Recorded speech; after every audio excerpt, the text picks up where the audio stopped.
பிரதேச சபை உறுப்பினரும் தொழிலாளர் தேசிய சங்கத்தின் அமைப்பாளருமான தங்கவேல் பிரதீபன் கபில ஜெயசேகர அவர்களை இன்று 23ஆம் தேதி சந்தித்து ஊவா மாகாணத்தில் உள்ள தமிழ் மொழி பாடசாலைகளில் பணியாற்றி வரும் கல்விசார் ஊழியர்களின் பிரச்சினைகள் தொடர்பாக விரிவாக கலந்துரையாடினார்.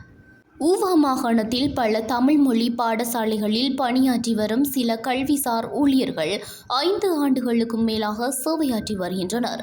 இருப்பினும் அவர்கள் இதுவரை நிரந்தர நியமனத்தை பெற முடியாத நிலை தொடர்ந்து வருகின்றது.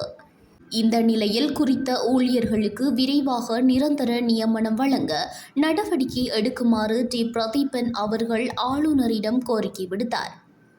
இதனை அடுத்து குறித்த கோரிக்கையை சாதகமாக ஏற்றுக்கொண்ட ஊவா மாகாண ஆளுநர் சம்பந்தப்பட்ட அதிகாரிகளுடன் கலந்துரையாடி கூடிய விரைவில் அவர்களின் நிரந்தர நியமனத்தை வழங்க தேவையான நடவடிக்கைகளை மேற்கொள்ள உறுதியளித்ததாக தெரிவிக்கப்படுகின்றது.